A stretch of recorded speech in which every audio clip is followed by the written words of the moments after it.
Votre argent vous est présenté par la BCV et Helvetia. Simple, clair, Helvetia.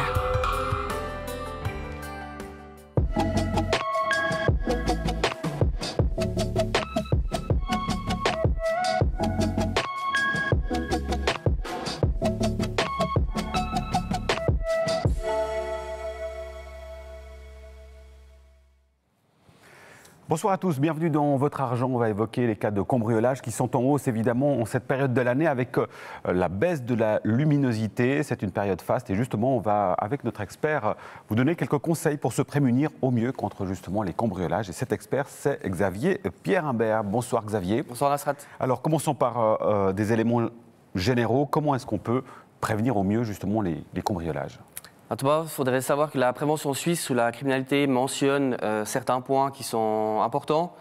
Fermez vos portes, fermez toujours vos portes à clé, même pour des courtes durées. Fermez également vos fenêtres, portes vitrées aussi qui se glissent. Et attention également aux fenêtres ouvertes en imposte. Ça, c'est des choses qui sont importantes. Et ça, si on est au rez-de-chaussée, c'est encore plus vrai ?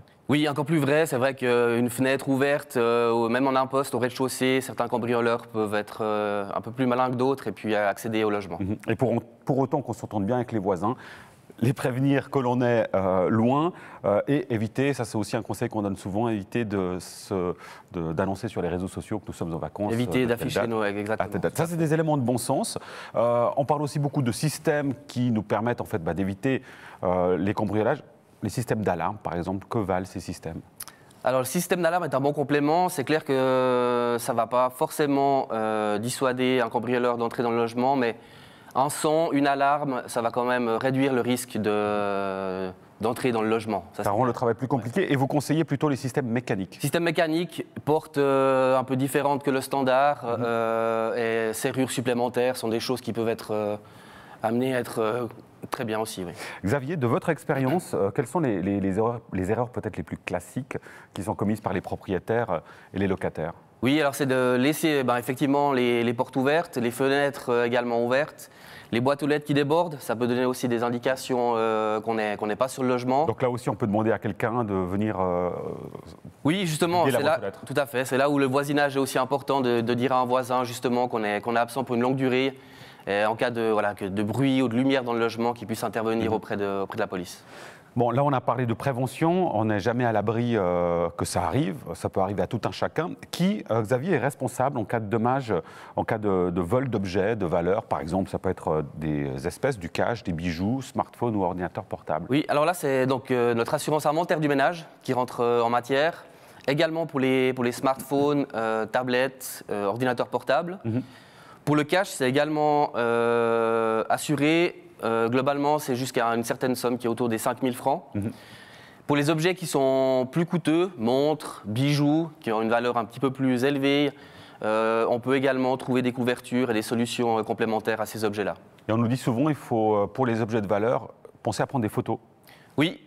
Prendre des photos de nos objets de valeur, garder également les certificats, les tickets de caisse. Tous ces éléments-là peuvent faciliter le sinistre par la suite. Ça, c'est le vol à l'intérieur du logement. Quand il y a des dégâts sur les portes, les fenêtres, Alors là, pour les dégâts causés aux portes et fenêtres du bâtiment, c'est l'assurance bâtiment cantonale ou privée qui rentre en matière. Là également, toujours prendre des photos et puis essayer de laisser les lieux...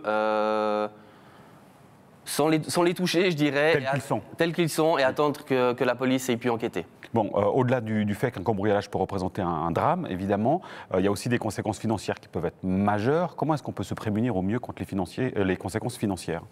Alors là, je crois qu'on le répète assez dans cette émission, c'est de prendre vraiment rendez-vous avec votre conseiller. Une assurance ménage, c'est une assurance qui nous suit tout au long de notre vie.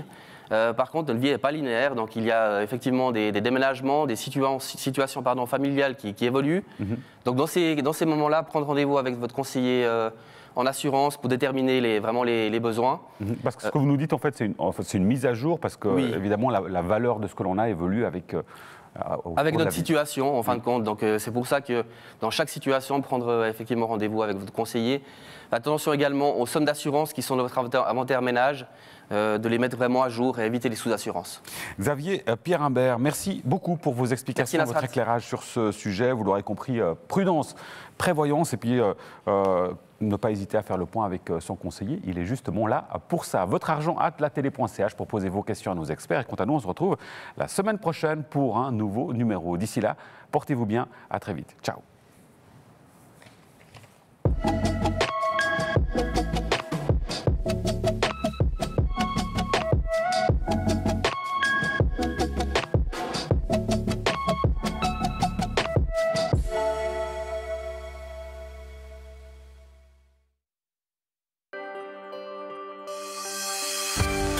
Votre argent vous a été présenté par la BCV et Helvetia. Simple, clair, Helvetia.